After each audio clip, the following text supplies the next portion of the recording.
ప్రేక్షకులకు వీక్షకులకు వినాయక చవితి శుభాకాంక్షలు. 3RR న్యూస్ కి స్వాగతం. వార్తల ముందుగా ముఖ్యాంశాలు.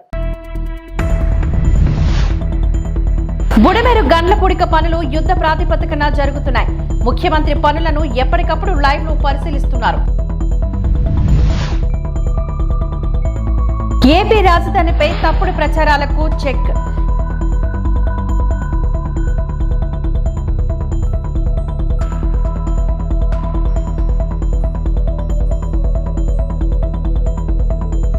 కర్నూలు జిల్లాలో వెరైటీ వినాయకుడు శ్రీ ఉగ్ర నరసింహంలో అవతారం.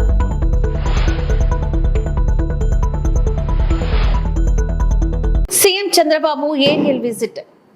బుడమేరు కట్ట తెగిన ప్రాంతాన్ని హెలికాప్టర్లో ఏరియల్ విజిట్ ద్వారా పరిశీలన. బుడమేరు ఏ ప్రాంతాల గుండా ప్రవహించి కొల్లేరు సరస్సులో కలుస్తుందో పరిశీలించారు. బుడమేరు ఎక్కడెక్కడ ఆక్రమణలకు గురైందో నిశితంగా పరిశీలించిన సీఎం బుడమేరుకు పడిన గండ్లు పుడిచే పనుల్లో పరిశీలించిన చంద్రబాబు కొల్లేరు చుట్టూ ఉన్న గ్రామాల స్థితిని పరిశీలించిన సీఎం ప్రకాశం బ్యారేజ్కి దిగువన కృష్ణానది ప్రవాహాలను పరిశీలించిన చంద్రబాబు కృష్ణానది సముద్రంలో కలిసే హంసల దీవి ప్రాంతాన్ని కృష్ణానది లంక గ్రామాలను పరిశీలించిన సీఎం.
ఏపీ రాజధానిపై తప్పుడు ప్రచారాలకు చెక్. 29 గ్రామాల్లో నిన్నటి పరిస్థితి.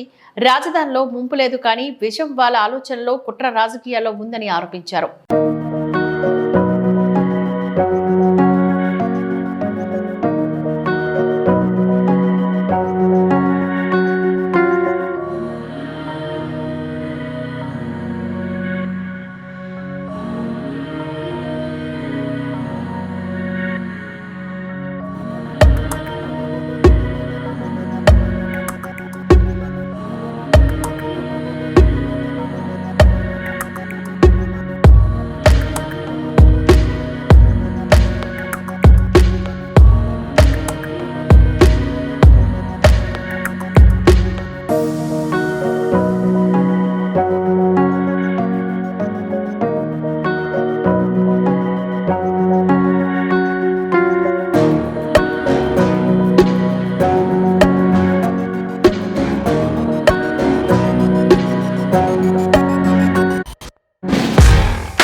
వినాయక చవితి సందడి మొదలైంది.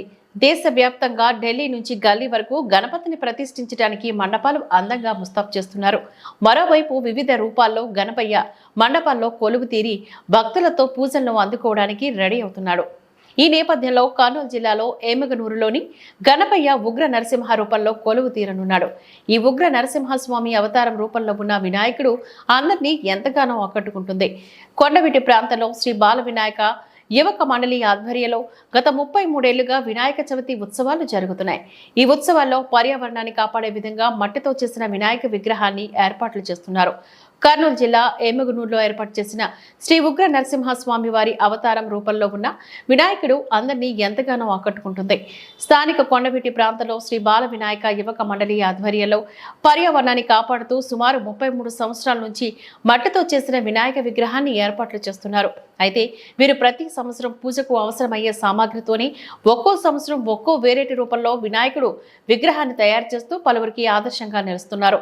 ఈ సంవత్సరం కూడా శ్రీశైలం, అరుణాచలం, కాశీ నుంచి 70 కేజీల రుద్రాక్షాలను సేకరించి సుమారు 41 రోజుల పాటు శ్రమించి 20 అడుగుల ఎత్తుగల శ్రీ ఉగ్ర నరసింహస్వామి వారి అవతారంలో మట్టి వినాయకుడిని తయారు చేస్తారు.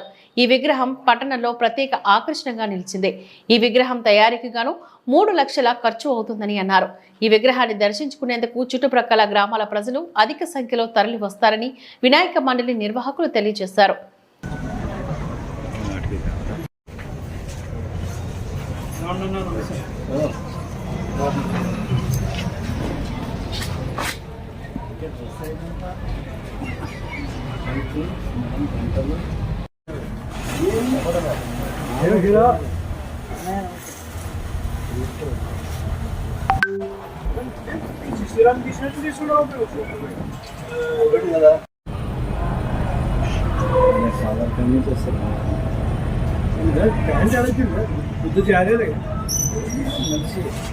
యాక్టివ్ ఇంతలా ఉన్న యాక్టివ్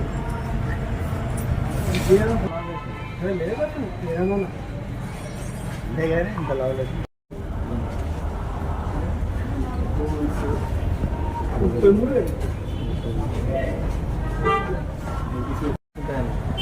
చర్మం ఉన్నట్టే ఉంటుంది.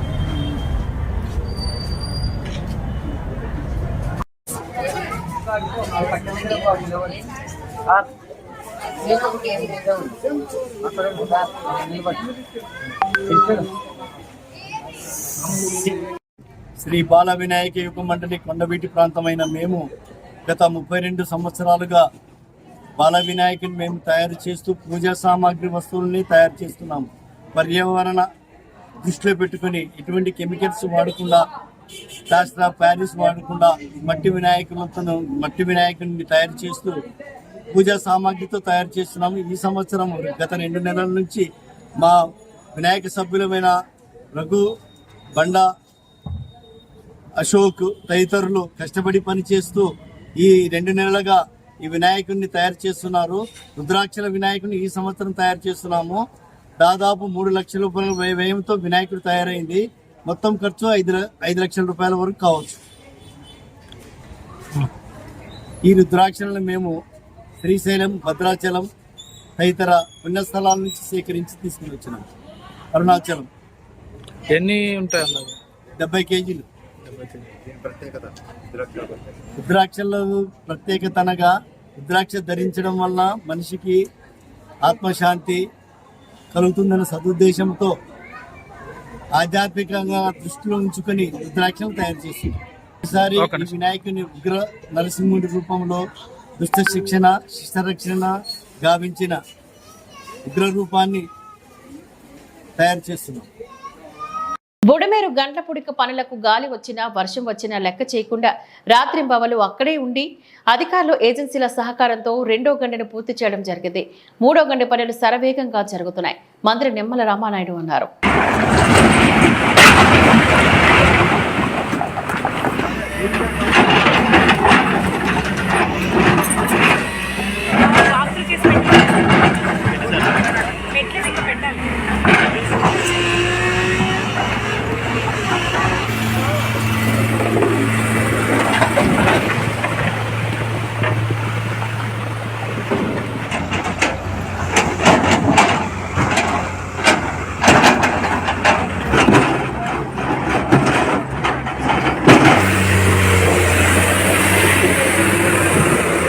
బుడమేరికి ఏదైతే లెఫ్ట్ బండ మీద గండ్లు ఏవైతే ఉన్నాయో వాటిని వెనువెంటనే యుద్ధ ప్రాతిపదికన పోడ్చాలి అనేటువంటి చంద్రబాబు నాయుడు గారి యొక్క ఆదేశాల ప్రకారం నారా లోకేష్ బాబు గారు కూడా ఎప్పటికప్పుడు ఇచ్చేటువంటి సూచనలు తోటి యుద్ధ ప్రాతిపదికన పగలు రాత్రి కూడా ఇక్కడే ఉండి పనిచేస్తూ వర్షం వచ్చినా గాలి వచ్చినా కూడా ఏజెన్సీలు కానీ అధికారుల యొక్క సహకారంతో పనులు సాగిస్తూ ఇప్పటికీ ఏదైతే మొదటి గండి అదేవిధంగా రెండవ గండి కూడా విజయవంతంగా పూడ్చగలిగాం.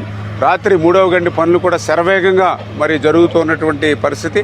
ఎందుకంటే ఈ గండ్లను మనం పూడ్చగలిగితేనే ఈ యొక్క బుడమేరు వరద నీరుని మనం ఇక్కడ అడ్డుకోగలిగితేనే సింగనగర్లోను విజయవాడ పట్టణంలో తిష్ట వేసినటువంటి వరద నీరుని నిలువరించేటువంటి పరిస్థితి ఉంటుంది. చంద్రబాబు నాయుడు గారు కూడా 74 సంవత్సరాల వయసులో మరి రోజుకి 2 గంటలు సైతం కూడా పడుకోకుండా ఆయన ఏ విధంగా అయితే పనిచేస్తున్నారో ఆయన కష్టానికి ఆయన కృషికి ఫలితం ఉండాలంటే ఈ గంటలు ఖచ్చితంగా పూడ్చాలనే ఉద్దేశంతో మరి ఎవరి 1 అవర్కో 3 అవర్స్కో సడన్గా వర్షం రావడం, చేసిన అప్రోచ్ రూట్ అంతా కూడా మళ్ళీ మొదటకు వచ్చి పాడైపోవడం.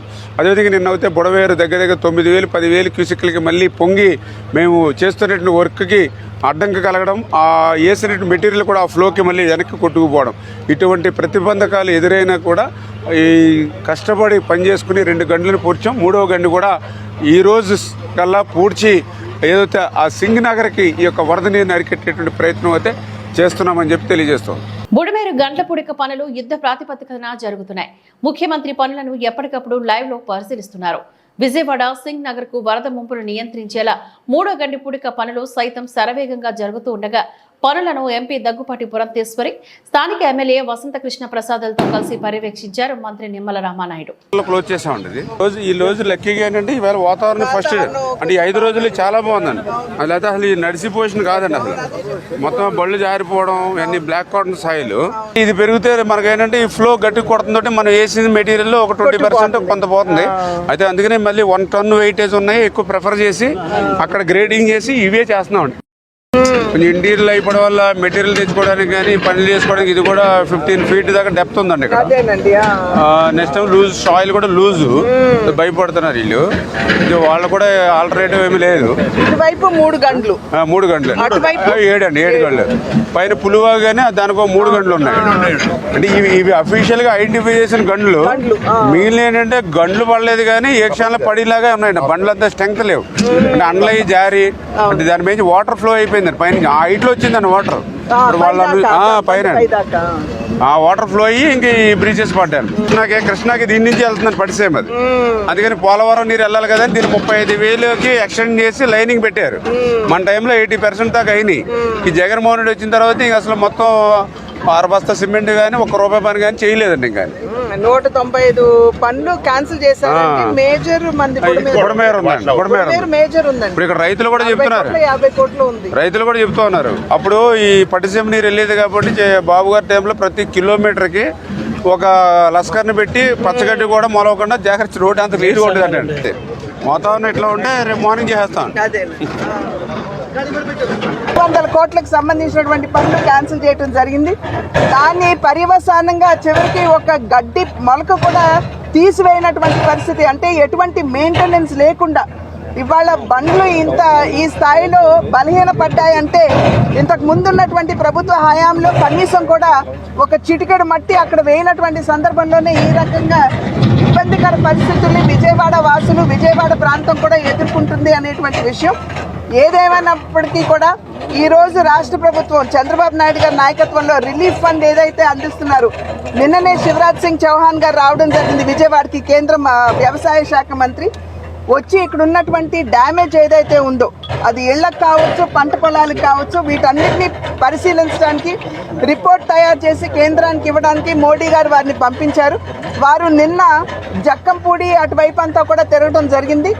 ఇవాళ కేసరపల్లి అటువైపు వెళ్ళి రైతులతో కూడా స్వయంగా వారు సంభాషించడం జరిగింది. రైతులు కూడా పెద్ద ఎత్తున పంట నష్టపోయినటువంటి సందర్భంలో అటు బనానా కావచ్చు, లేదా పసుపు కావచ్చు, లేదా మనకి కంద కావచ్చు, ఇటువంటి పొలాలన్నీ కూడా వరితో కూడా నష్టపోయినటువంటి సందర్భంలో ఇవాళ నెమ్మదిగా నీరు తగ్గుతున్నటువంటి నేపథ్యంలో జరిగినటువంటి డ్యామేజ్ కూడా అంచనా వేసేటువంటి అవకాశం ఉంటుంది. ఆ అంచనాలన్నీ కూడా కేంద్ర ప్రభుత్వానికి ఇవాళ రేపట్లో సమర్పిస్తామని చంద్రబాబు గారు కూడా చెప్పడం జరిగింది. కనుక కేంద్ర ప్రభుత్వం కూడా వెంటనే స్పందించి తక్షణ సహాయం, అదేవిధంగా లాంగ్ టర్మ్ సహాయం, ఈ రెండు కూడా ఏ విధంగా చేయాలో దృష్టి పెడతామని చెప్పి శివరాజ్ సింగ్ చౌహాన్ గారు కూడా చెప్పారు.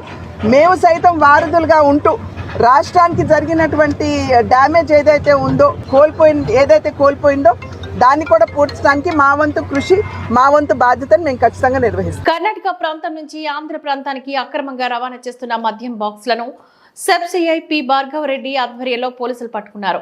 ఇందుకు సంబంధించిన వివరాలను శుక్రవారం విలేకరుల సమావేశంలో సిఐ వివరించారు. కర్నూలు జిల్లా SP Bindu Madhav, special enforcement bureau director Ravikumar ఆదేశాల మేరకు మాధవరం చెక్పోస్ట్ దగ్గర సమీపంలో వాహనాలను తనిఖీ చేస్తూ ఉండగా కర్ణాటక ప్రాంతం నుంచి అక్రమ మద్యం రవాణా చేస్తున్నారని సమాచారం రావడంతో వాహనాల తనిఖీలో భాగంగా జి ఆల్తాఫ్ అనే ఓ వ్యక్తి నుంచి 30 బాక్సుల మద్యం ఓ ద్విచక్ర వాహనాన్ని స్వాధీనం చేసుకున్నారు. అలాగే మరొక వ్యక్తి వినోద్ నడుచుకుంటూ మద్యం తీసుకుని తప్పించుకొని వెళ్తూ ఉండగా మా పోలీస్ సిబ్బంది గమనించి పట్టుకోగా అతని ద్వారా 4 బాక్సుల మద్యం స్వాధీనం చేసుకుని విచారించగా ఏమగనూరు ఇంద్రానగర్ కు చెందిన మమత అనే మహిళకు ఈ మద్యం బాక్సులు చేరవేస్తున్నానని తెలపడంతో తదుపరి చర్యల్లో భాగంగా ఆమెను కూడా అరెస్ట్ చేస్తామని, ఈ మేరకు 2 ముద్దాయిలను కేసు నమోదు చేశామని, వాటి విలువ సుమారు 60,000 రూపాయలు ఉంటుందని సబ్ సిఐ వెల్లడించారు. ఈ దాడిలోని సెబ్ ఎస్ఐ వీరస్వామి అతని సిబ్బందితో కలిసి 2 బృందాలుగా ఏర్పడి నిందితులను పట్టుకున్నారు. మన కర్నూలు జిల్లా ఎస్పీ శ్రీ బిందు మాధవ్ సార్ గారి ఆదేశాల మేరకు మన Kurnool SCB enforcement superintendent Shri Ravikumar sir గారి పర్యవేక్షణలో మాకు రాబడిన సమాచారం మేరకు మేము మాధవరం చెక్పోస్ట్ దగ్గర తనిఖీ చేయుచుండగా ఒక మోటార్ సైకిల్ పైన ఒక వ్యక్తి 3 బాక్సుల మద్యాన్ని తరలిస్తూ ఉండినాడు. అతన్ని పట్టుకొని అరెస్ట్ చేయడం జరిగింది. అతను ఎమ్మిగనూరు నివాసి. ఎమ్మిగనూరుకు ఈ వినాయక చవితి సందర్భంగా అక్రమ మద్యం తీసుకొచ్చి అమ్ముకుంటే లాభాలు బాగా వస్తాయనే ఉద్దేశంతో అతను తెచ్చుకుంటున్నట్టు తెలిసింది. అతన్ని పట్టుకోవడం, అరెస్ట్ చేయడం జరిగింది.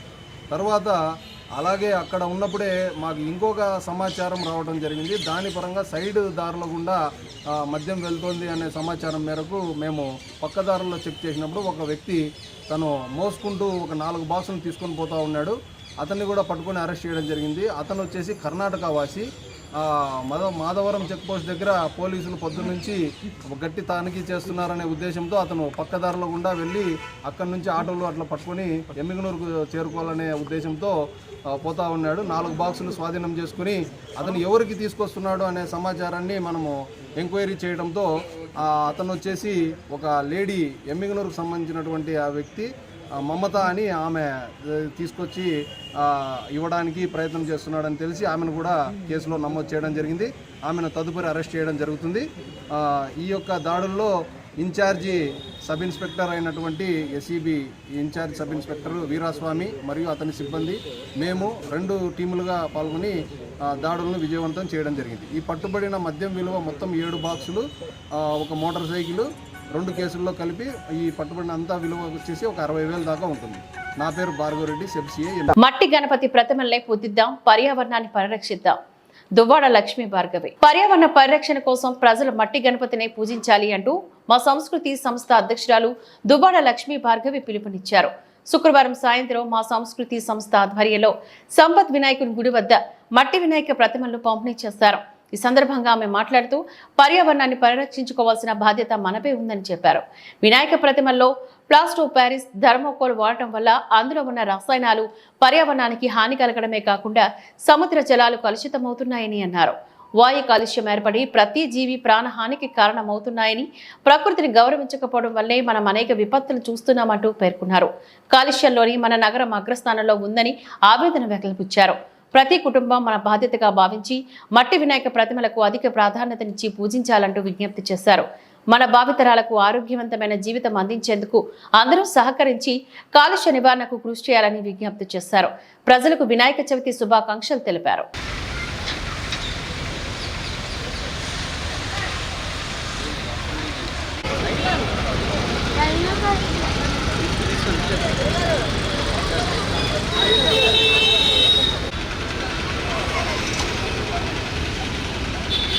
మేడం అలా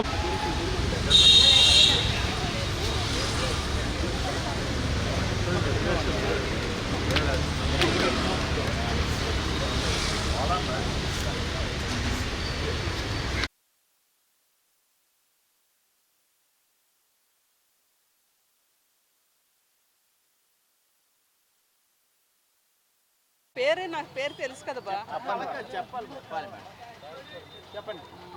అందరికీ నమస్కారం. లక్ష్మీ భార్గవి అండి. ఓం గం గణాధిపతి నమః. పర్యావరణ పరిరక్షణలో భాగంగా మా సంస్కృతి, మా ఆర్గనైజేషన్ 2011 నుంచి కూడా మేము ఈ కార్యక్రమాన్ని ఇప్పటివరకు చేస్తున్నాము. సో మన ఎంత కల్చర్ డెవలప్ అయినా కూడా కలర్ బొమ్మలు చూస్తే మనం టెంప్ట్ అవుతాము. కలర్ వినాయకుడు ఎవరికైనా నచ్చుతుంది. బట్ మనం దాన్ని అవాయిడ్ చేసి మన పర్యావరణాన్ని పరిరక్షణ భాగంగా రాబోయే తరాలని సేఫ్టీ కోసం తప్పకుండా మనం ఈ ప్రికాషన్ ఫాలో చేస్తూ మంచి హెల్దీ వాతావరణంలో మంచి గణేష్ పూజలు మనం చేద్దాం. Thank you. ఎన్ని విగ్రహాలు పంచారు మేడం సుమారుగా? అంటే చాలా ఆర్గనైజేషన్స్ కూడా ఇస్తుంటాం. మేము ఇక్కడ కొన్ని ఒక 1000 వరకు ఉంచామండి. ఎందుకంటే వర్షం అదంతాను మనకి 3 కూడా బాగాలేదు కదా. విజయవాడ ఇష్యూ మనకి కొంచెం ఇబ్బందిగా ఉన్నా కూడా మన గణపతిని మనం పూజించాలి కాబట్టి మనకి ఇది కాన్వర్ట్ కాబట్టి మళ్ళీ మన పని చేయడం జరిగింది. డాబా గార్డెన్స్ లో అల్లూరి సీతారామరాజు విజ్ఞాన కేంద్రంలో ఎస్సీ వర్గీకరణపై సుప్రీంకోర్టు తీర్పు రాజ్యాంగబద్ధమైన అంశంపైన రాష్ట్ర స్థాయి సదస్సు జరిగింది. The Buddhist society of India Andhra Pradesh రాష్ట్ర శాఖ ఆధ్వర్యంలో జరిగిన సదస్సుకు గాను తెలంగాణ విశ్వవిద్యాలయాలు, ఫ్యాకల్టీ ఆఫ్ లా, మాజీ డీన్, దక్షిణ భారత సిద్ధాంతకర్త గాలి వినోద్ కుమార్ ముఖ్య అతిథిగా హాజరయ్యారు. ముందుగా గౌతమ్ బుద్ధునికి బుద్ధవనం చేస్తారు. అనంతరం డాక్టర్ బాబాసాహెబ్ అంబేద్కర్ చిత్రపటానికి పూలమాల వేసి నివాళులర్పించారు. ఈ సందర్భంగా గాలి వినోద్ కుమార్ మాట్లాడుతూ దళితుల సమస్య పరిష్కారం కాకూడదు అన్నదే రాజకీయ పార్టీల ఆలోచన అని మండిపడ్డారు. బీఎస్పీ పార్టీ తప్ప ఎవరు వ్యతిరేకించలేదని అన్నారు. వర్గీకరణ ఉమ్మడి ఆంధ్రప్రదేశ్ సమస్య అని అభిప్రాయపడ్డారు. కులాల మధ్య వ్యత్యాసం లేదని, ఇద్దరు ముఖ్యమంత్రులు సమావేశమై 371D ప్రకారం జోన్ డీలోని పెట్టాలని కేంద్రానికి లేఖ పంపితే సరిపోతుందని అన్నారు. సుప్రీంకోర్టు ఇచ్చింది తీర్పు కాదని, కుట్ర అని, అది బీజేపీ ఆర్ఎస్ఎస్ కుట్ర అని పేర్కొన్నారు. మాలా మాదిగలు కలిసి ఉండాలనేదే తన లక్ష్యమని చెప్పారు.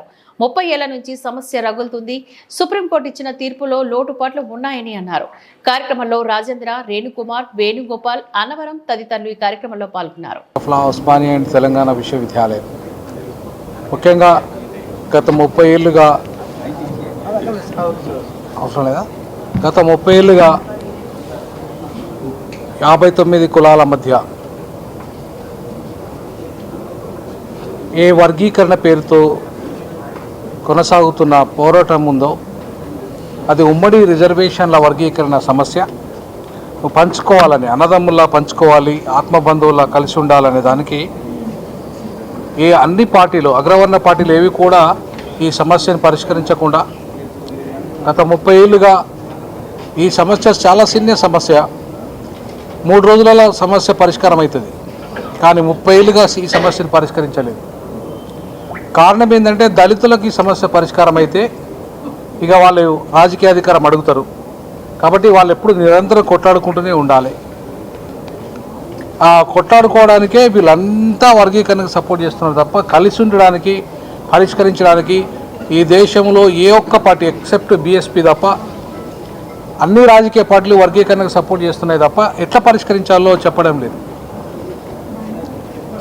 బీఎస్పీ మాత్రం అపోజ్ చేస్తుంది కానీ పరిష్కరించాలని కూడా చెప్పట్లేదు బీఎస్పీ కూడా. దీనికి పరిష్కారము గత 30 ఏళ్ల క్రితం నుండి నేను చెప్తున్నాను, 3 రోజుల్లో పరిష్కారం అవుతుంది. ఏంటంటే ఇది ఉమ్మడి ఆంధ్రప్రదేశ్ సమస్య, ఇది దేశ సమస్య కాదు. ఈ ఉమ్మడి ఆంధ్రప్రదేశ్ సమస్యకు మూల కారణము ప్రాంతీయ సమస్య, కుల సమస్య కాదు. ప్రాంతాల మధ్య వ్యత్యాసం కారణంగా ఏర్పడ్డ సమస్య ఇది. కులాల మధ్య వ్యత్యాసం వల్ల వచ్చిన సమస్య కాదు ఇది. ప్రాంతాల మధ్య వ్యత్యాసం కారణంగా ఎట్లయితే తెలంగాణ ప్రత్యేక రాష్ట్రం కావాలని డిమాండ్ వచ్చిందో అలాగే ఎస్సీల మధ్య రిజర్వేషన్ల పంపిణీలో జరిగిన అసమానతల కారణంగా ఏర్పడ్డ ఈ సమస్య అది పాలకుల వల్ల ఏర్పడ్డది తప్ప మాలల వల్ల ఏర్పడలేదు, లేదా మాదిగల వల్ల ఏర్పడే సమస్య కాదు. ఇది పాలకుల తప్పిది. దానికి మాదిగలు కొట్లాడుకునే సమస్యగా మార్చారు దీన్ని. సో ఈ సమస్యను పరిష్కరించుకునే పరిస్థితి కూడా మాదిగల మధ్య, ఇతర కులాల మధ్యనే ఉంది.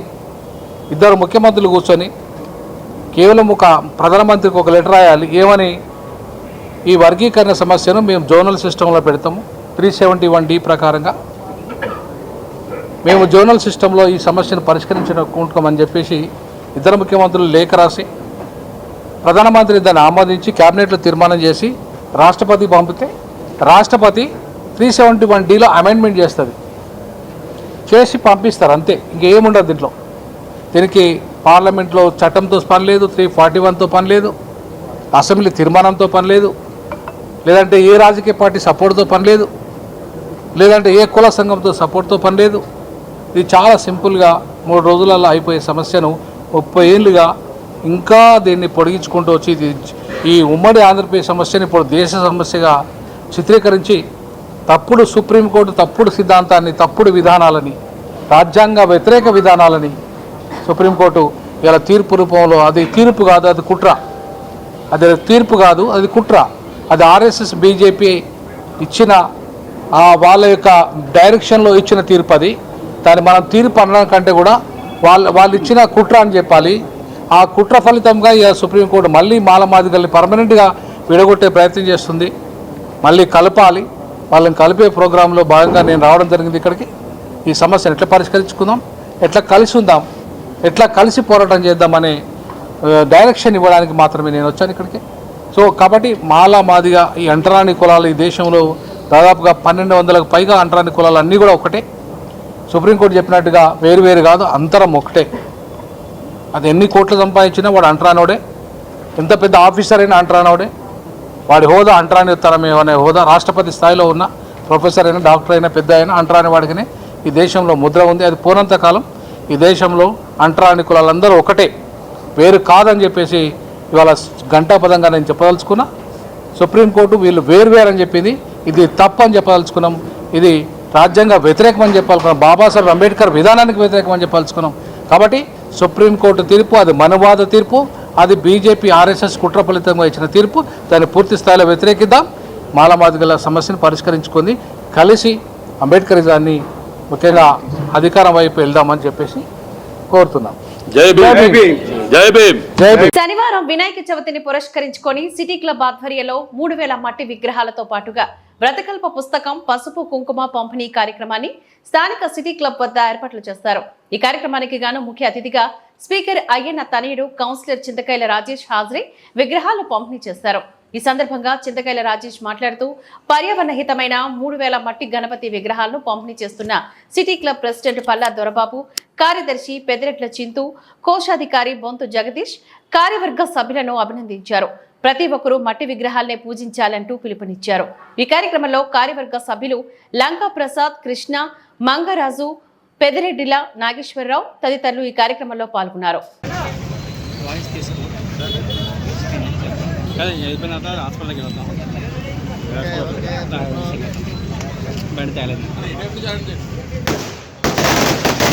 అందరికీ నమస్కారం అండి. ఈరోజు చాలా శుభదినం.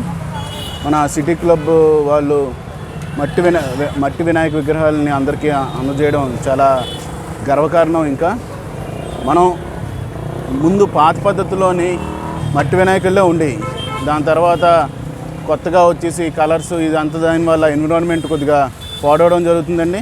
మళ్ళీ వీళ్ళు ముందుగా గుర్తించి మళ్ళీ పాత పద్ధతిలో లాగా మట్టి విగ్రహాలు ఇవ్వడం అనేది చాలా అందరూ గమనించాలి. మళ్ళీ మన ప్రతి ఇంట్లోని కూడా ఏ విగ్రహాలు ప్రతి ఒక్కరు కూడా ఉంచాలని కోరుకుంటూ సెలవు తీసుకుంటున్నాం. నర్సీపట్నం నియోజకవర్గం గొలుగొండ మండలం రావణపల్లి రిజర్వాయర్ గేట్లను గురువారం ఏపీ స్పీకర్ అయ్యన్న తనయుడు కౌన్సిలర్ చింతకాయల రాజేష్ చేతుల మీదుగా గేట్లెత్తి ఆయాకట్టు రైతులకు నీటిని విడుదల చేశారు. ఈ సందర్భంగా ఆయన మాట్లాడుతూ రావణపల్లి రిజర్వాయర్ ఆయకట్టు కింద సుమారు 3000 ఎకరాలలో రైతులు పంటలు సాగు చేస్తున్నారంటూ వివరించారు. రిజర్వాయర్ నీటి సామర్థ్యం 358 క్యూసెక్ మీటర్ల కాగా ప్రస్తుతం 215 క్యూసెక్ల మీటర్ల నీటిని విడుదల చేయడం జరుగుతుందని అన్నారు. స్పీకర్ అయ్యన్న పాత్రుడు మరమ్మతులకు గురైన గేట్ల స్థానంలో కొత్త గేట్లు మంజూరు చేశారని, వాటిని త్వరలో పెట్టడం జరుగుతుందని చెప్పారు. టీడీపీ ప్రభుత్వంలోనే రావణపల్లి రిజర్వాయర్ అభివృద్ధి జరుగుతుందని, ఎన్ని ప్రభుత్వాలు వచ్చినా ఈ రిజర్వాయర్లను పట్టించుకునే నాదుడే లేడని, టీడీపీ ప్రభుత్వం మాత్రమే దీన్ని అభివృద్ధి ప్రదం చేస్తోందని అన్నారు. ఈ కార్యక్రమంలో నర్సీపట్నం గొలుగొండ టీడీపీ నాయకులు, కార్యకర్తలు, ఇరిగేషన్ శాఖ అధికారులు, ఆయకట్టు రైతులు తదితరులు పాల్గొన్నారు.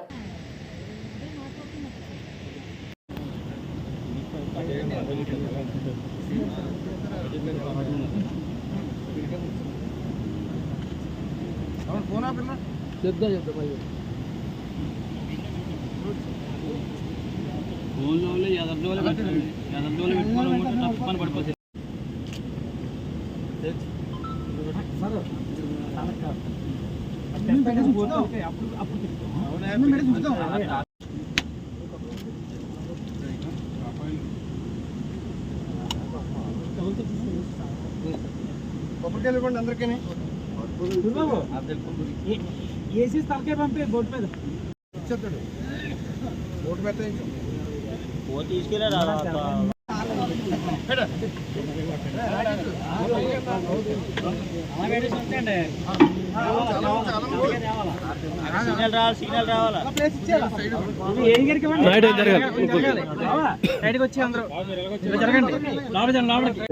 అందరికీ నమస్కారం అండి.